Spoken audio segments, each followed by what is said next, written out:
दोस्तों, आज हमारे लिए बहुत गर्व का विषय है कि हम लोग एआईसीसी के सेशन में शामिल हो रहे हैं और ऐसी जगह पे शामिल हो रहे हैं जो अपने आप में एक ऐतिहासिक जगह है, इस देश के निर्माण में जिसकी बहुत बड़ी भूमिका है। और हम गुजरात में ये एआईसीसी सेशन इसलिए कर रहे हैं कि गुजरात में स्वतंत्रता आंदोलन की जड़ है। गुजरात वो भूमि है जहां हमारे राष्ट्रपिता महात्मा गांधी, सरदार वल्लभ भाई पटेल जी, दादा भाई नौरोजी जी का जन्म स्थान है, उनकी कर्मभूमि है। तो जब यहाँ पे एआईसीसी सेशन हो रहा है तो हमारा उद्देश्य यही है कि हम अपनी जड़ में जाएं, अपने जड़ को मजबूत करें, क्योंकि हमारे सामने एक बहुत बड़ी चुनौती है। चुनौती ये है कि हम आज़ादी के आंदोलन में शामिल हुए, देश को आज़ादी मिली और आज़ाद भारत के निर्माण में कांग्रेस पार्टी ने बहुत बड़ी भूमिका निभाई।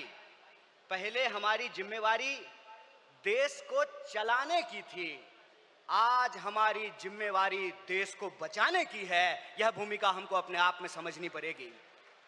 देश को चलाने की जिम्मेवारी ऐसे थी कि देश आज़ाद हुआ, देश का संविधान बना और उस संविधान के आधार पर भारतीय लोकतंत्र फलना फूलना शुरू किया। कुछ दशकों के बाद कुछ ऐसी शक्तियां आज सत्ता पर काबिज हुई है जिन्होंने आज़ादी के आंदोलन में हिस्सा नहीं लिया। इसीलिए मैं बार बार कहता हूं, देश को आज़ादी माफी मांगने से नहीं, देश को आज़ादी लाठी खाने से मिली है, जेलों में जाने से मिली है। यह जो आज़ादी मिली है, इस आज़ादी को जो लोग मानते नहीं हैं, कहते हैं ना, जिन्होंने अपना खून पसीना नहीं बनाया हो घर को बनाने में, उनको घर की बचाने की कोई जद्दोजहद नहीं होती है। घर को जब बिगड़ रहा हो तो उनको कोई तकलीफ नहीं होती है। जो संविधान को बनाए हैं वही संविधान को बचाना चाहते हैं, जो आज़ादी दिलाए हैं वही आज़ादी को बचाना चाहते हैं, जो देश को बनाए हैं उन्हीं को देश को बचाना पड़ेगा। बताइए, कांग्रेस पार्टी का एक एक कार्यकर्ता जो देश की आज़ादी पर गर्व करता है, देश के स्वतंत्रता आंदोलन पर गर्व करता है, उस आज़ादी को बचाने के लिए आप संघर्ष करेंगे कि नहीं करेंगे? अगर आप संघर्ष करेंगे तो ये लड़ाई बिल्कुल आमने सामने की लड़ाई है। ये लड़ाई है कि एक तरफ वो लोग हैं जो काली टोपी पहनते हैं, एक तरफ हम लोग हैं जो सफेद टोपी पहनते हैं।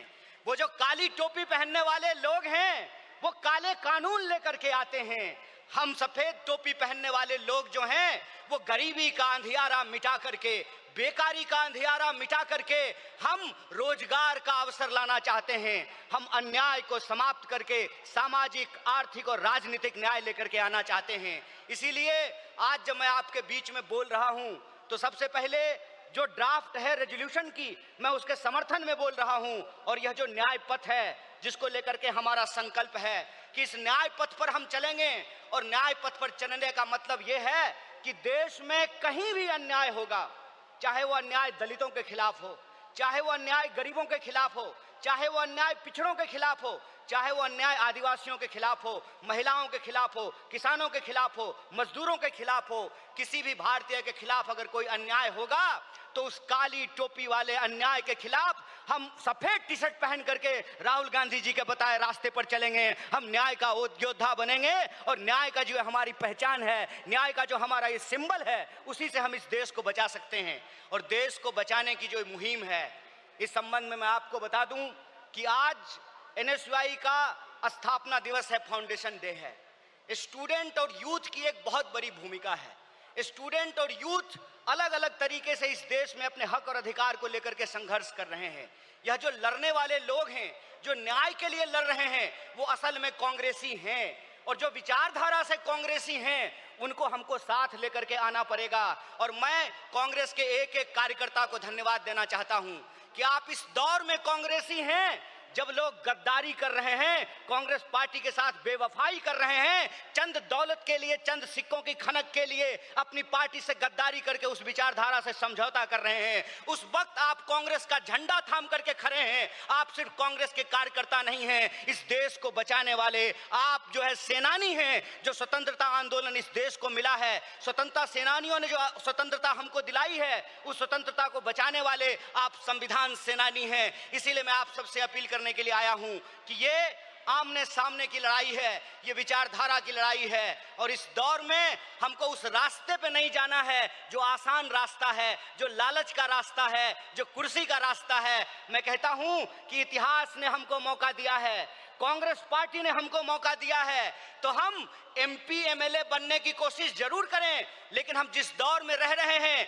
ये वो दौर है कि हमारे सामने एमपी एमएलए बनने के अलावे गांधी बनने का अवसर है, भगत सिंह बनने का अवसर है, सरदार वल्लभ भाई पटेल बनने का अवसर है, सुभाष चंद्र बोस बनने का अवसर है, एनी बेसेंट बनने का अवसर है, अंबेडकर बनने का अवसर है। इसीलिए मैं अपने कांग्रेस पार्टी के एक एक कार्यकर्ताओं को एआईसीसी के इस मंच से कहना चाहता हूं कि यह जो रेजोल्यूशन है, यह रेजोल्यूशन कागज पे लिखे हुए कोई शब्द नहीं है, यह संकल्प है। और उस संकल्प पे हम समर्पण के साथ चलेंगे, संघर्ष करेंगे, और संघर्ष करेंगे तो इस विपरीत परिस्थिति में हमारी जीत सुनिश्चित है। मैं देखता हूं कि कई बार कांग्रेस के कई कार्यकर्ता निराश हो जाते हैं, तो मैं उनको कहता हूं कि यह वक्त निराश होने का वक्त नहीं है, यह अपनी काबिलियत साबित करने का वक्त है, यह अपनी विचारधारा को साबित करने का वक्त है। और जावेद अख्तर ने बखूबी इस बात को लिखा है कि इस मुल्क में दो आवाजें हैं, इस मुल्क में दो आवाजें हैं। इस मुल्क में एक वो आवाज है जो दंगा कराना चाहता है, खून खराबा करना चाहता है,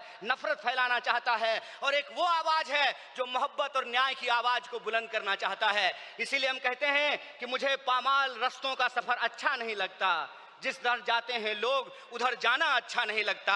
आप कांग्रेस पार्टी के ईमानदार कार्यकर्ता हैं, आपके कंधे पर देश को बचाने की जिम्मेवारी है, आपके कंधे पर संविधान को बचाने की जिम्मेवारी है। और हमको पूरा भरोसा है कि आईसीसी सेशन के माध्यम से पूरे देश में यह संदेशा जाएगा और कांग्रेस पार्टी का एक एक कार्यकर्ता मजबूत होकर के अपनी काबिलियत को साबित करेगा। वह पथ क्या, पथिक कुशलता क्या, जिस पथ में बिखरे सूल ना हो, नाविक की धैर्य परीक्षा क्या, जब धाराएं प्रतिकूल ना हो। इस प्रतिकूल समय में कांग्रेस पूरे दमखम के साथ उस काली विचारधारा के खिलाफ, उस काली टोपी के खिलाफ टी शर्ट पहन करके लड़ेगा।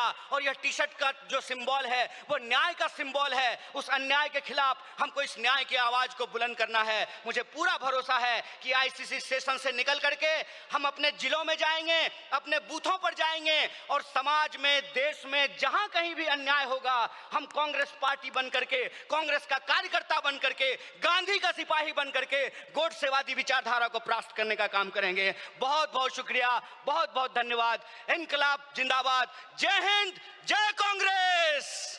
एक बार जोर से आवाज बुलंद कीजिए। यह आवाज साबरमती आश्रम से दिल्ली के तख्त तक पहुंचनी चाहिए। जय हिंद, जय हिंद, जय कांग्रेस।